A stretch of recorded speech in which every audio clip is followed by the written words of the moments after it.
बहुत सी बातें जीवन में ऐसी घटित हो जाती हैं जिनके संबंध में घटित होने के पश्चात जब हम विचार करते हैं तो समझ में आता है कि यह मेरे द्वारा किसी भी प्रकार से संभव नहीं था।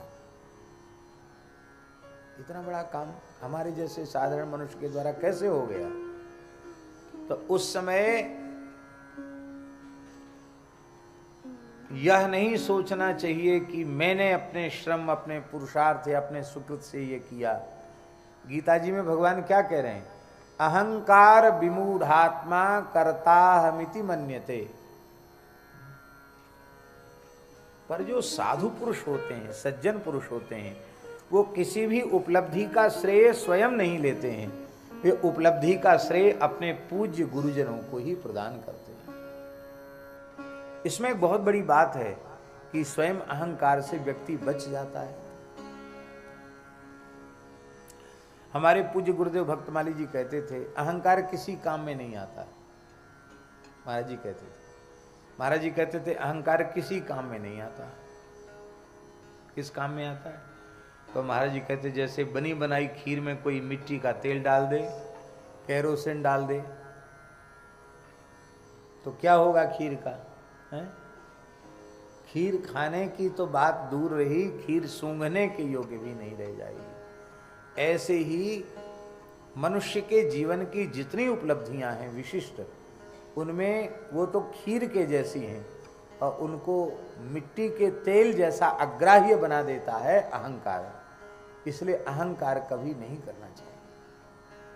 और अहंकार से बचने का साधन यही है कि हम निरंतर गुरु गोविंद की कृपा का अनुसंधान करें। हमने जो कुछ किया भगवान की कृपा से किया। और देखिए ये बात बिल्कुल सत्य है, हम जो कुछ कर रहे हैं वो भगवान के अनुग्रह से ही कर रहे हैं। उपनिषद में एक आख्यायिका है कि त्रिलोक विजय का अभिमान देवताओं को हो गया था, तो भगवान ने कृपा पूर्वक उसे नष्ट करना चाहा और एक विलक्षण तेजोमय यक्ष के रूप में भगवान प्रकट हो गए। और इंद्र को बड़ा कौतूहल हुआ कि है क्या चीज, इतनी विचित्र क्या है। तो सबसे पहले उन्होंने कहा भाई कौन पता लगाएगा इसका?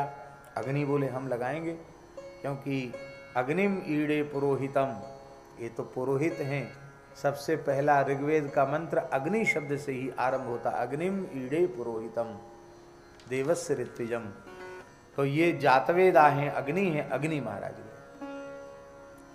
उन्होंने वही अहंकार वाली युक्ति की। उस तेजोमय परमात्मा ने पूछा कस्त्वम, तू कौन है? ये नहीं कहा कि महाराज जी आपका परिचय क्या, ये सब नहीं कहा। कस्त्वम, तू कौन है? तो वो तो बड़े अहंकार में गए थे अग्नि। उनको लगा कि हमारा बड़ा भारी अपमान हुआ। अग्नि बोले अरे तुम जानते नहीं हमको, जातवेदा, मैं अग्नि हूं। गुरुजी जातवेदा शब्द का बड़ा सुंदर अर्थ महाभारत में लिखा है। महाभारत में लिखा है वेदास्त्वदर्थम जातावई जात वेदा ततो ह्यसि। बहुत ऊंची बात। वेदाह त्वदर्थम जाताह, वेद हे अग्नि आपके लिए ही वेदों का प्रादुर्भाव हुआ, वेदों का प्राकट्य आपके लिए। क्योंकि वेदों का जो प्रयोगात्मक स्वरूप है वो यज्ञ के द्वारा ही चरितार्थ होता है। और यज्ञ अग्नि है, अग्नि स्वरूप ही तो है यज्ञ। चाहे स्मार्त यज्ञ करो तो, और श्रौत यज्ञ करो जिसमें वषटकार का प्रयोग होता है वो श्रौत यज्ञ होता है, जिसमें स्वाहाकार का प्रयोग होता है वो स्मार्त यज्ञ होता है। श्रौत स्मार्त किसी भी यज्ञ में अग्निस्थापन होता है। इसलिए वेदों का प्रादुर्भाव अग्नि के लिए। जात वेदास ततो यसी, वेदास त्वदर्थम जातावई जात वेदास ततो यसी। आपके लिए वेदों का प्रादुर्भाव हुआ है अग्नि, आप जात वेदा हो। क्या कर सकते हो तुम? अरे बोले क्या नहीं कर सकते, हम सारे तीनों लोगों को जला के खाक कर सकते हैं। तो भगवान ने एक कथा आपको सुन रखी होगी आप लोगों ने। भगवान ने एक छोटा तिनका, सूखा तिनका सामने डाल दिया, बोले इसको तुम जला के दिखाओ। अग्नि ने अपनी संपूर्ण सामर्थ्य का प्रयोग किया वो तिनके को जला नहीं सके, जलाने की बात क्या चले, गरम नहीं कर पाए उसको, कम से कम गरम तो कर देते। एकदम लज्जित होके अग्नि चले गए। वायु आए, कस्तम तू कौन है? बोले मातरिस्वाहम, मैं वायु मातरिस्वाहम। अच्छा क्या कर सकते? बोले बलवानों में मैं सबसे बलवान हूं, प्रचंड प्रभंजन हूं, सारी धरती को सूखे पत्ते के समान उलट सकता हूं, बड़े बड़े पहाड़ों को सूखे पत्तों के जैसे उड़ा सकता हूं, इतनी सामर्थ्य है मुझ में। अरे बोलिए धरती पहाड़ पीछे उड़ाइयो, ये तिनके को उड़ा के दिखाओ, तिनका नहीं उड़ा सकता। सब देवता जब समझ न सके उस विलक्षण तत्व की महिमा को और वे निराश होकर आ गए, तो इंद्र गए तो वह विलुप्त हो गया, अंतर्धान हो गया, तिरोहित हो गया। क्यों? कि इंद्र को ज्यादा अहंकार था त्रिलोक विजय का, तो इंद्र के अहंकार को चूर करने के लिए वो अंतर्धान हुए कि जिनको तुमने भेजा उनको तो हमने बात करने लायक भी समझा, जो कुछ हुआ मेरी कृपा से हुआ, उसको तुमने अपनी स्वतंत्र उपलब्धि मान लिया, तो तुम्हारे जैसा अपराधी तो बातचीत करने लायक भी नहीं। इंद्र को बड़ी लज्जा हुई कि अरे हमको उस विलक्षण तेजोमय महापुरुष ने संवाद के योग्य भी नहीं समझा।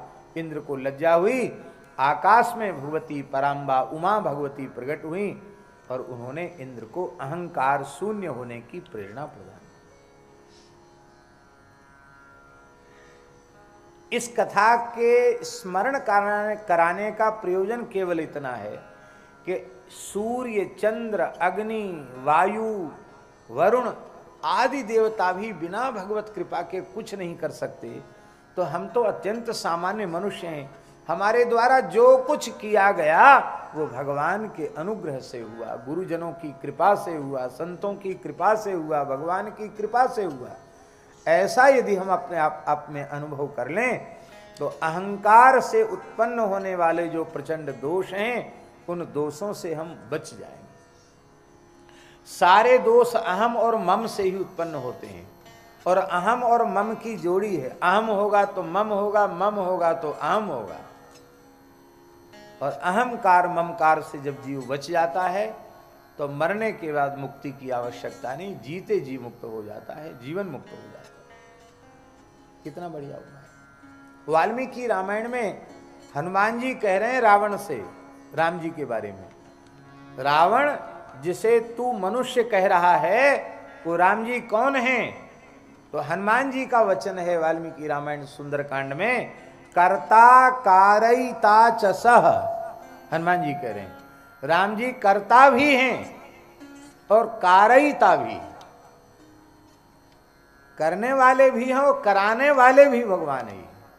तो हम व्यर्थ अहंकार अपने ऊपर लेते हैं कि हमने किया अथवा हमने कराया।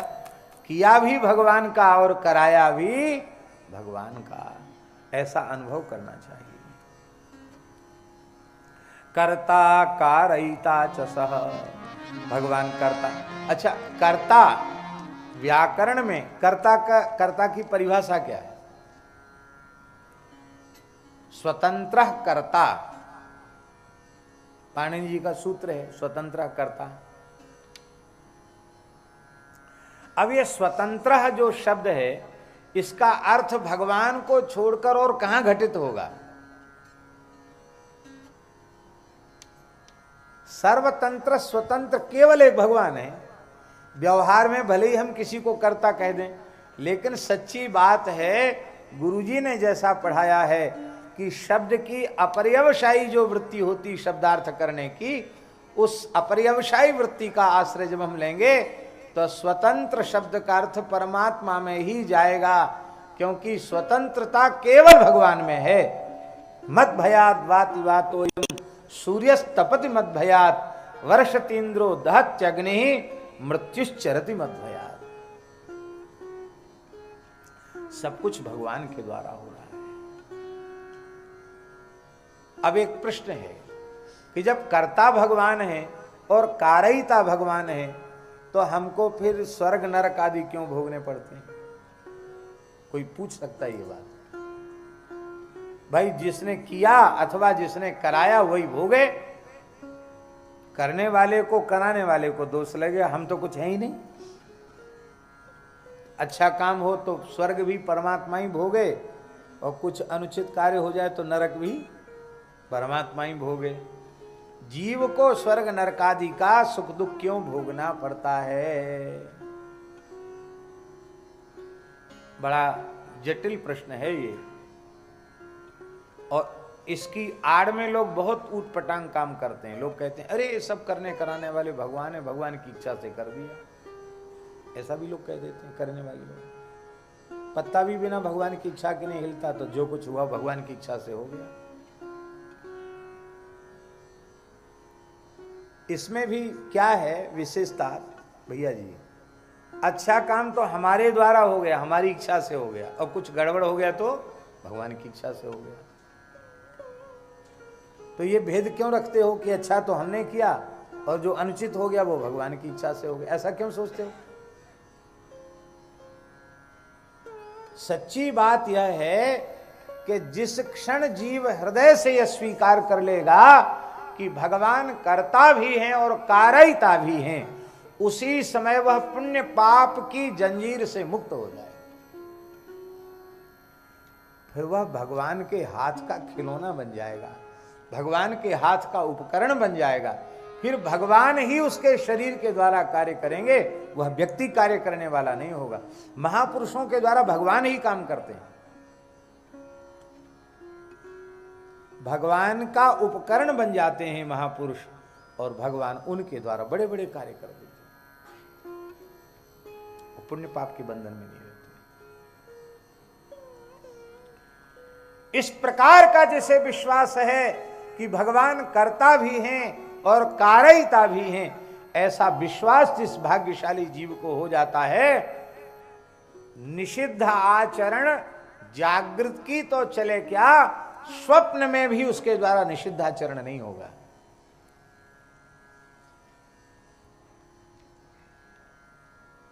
ये पहचान है उसकी।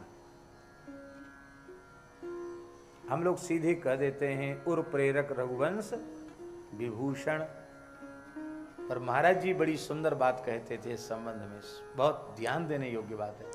महाराज जी कहते थे कि लोमस जी जैसे जो जीवन मुक्त महात्मा हैं, उनके हृदय में उर प्रेरक रघुवंश विभूषण हैं। अन्यथा पापी के अंतःकरण में निषिद्ध कर्म करने की प्रेरणा उसके पापमय संस्कार ही करते हैं, और पुण्यात्मा के भीतर पुण्य कर्म करने की प्रेरणा उसके पुण्य के संस्कार ही करते हैं। पर जो भगवान के भक्त पूर्ण ज्ञानी हैं, पूर्ण भक्त हैं, जो पुण्य पाप के बंधन से मुक्त हो चुके हैं, ऐसे महात्मा वे जो कुछ करते हैं वो भगवान की प्रेरणा से करते हैं। इसलिए उर प्रेरक रघुवंश विभूषण ये लोमस जी जैसे संतों के लिए है। और ये भी उन्हीं के लिए है। उमा दारू योषित की नाई, सबहि न चावत राम गुसाई। वो भी उन्हीं के लिए है जो भगवान के हाथ की कठपुतली बन गए हैं। भगवान के हाथ की कठपुतली नहीं बने तो तुमको जो तुम करोगे वही तुम्हें भोगना पड़ेगा। कबीरा तेरी झोपड़ी गलकटियन के पास, जो करेगा सो भरेगा, तू क्यों होए उदास। जो करेगा उसको भरना पड़ेगा।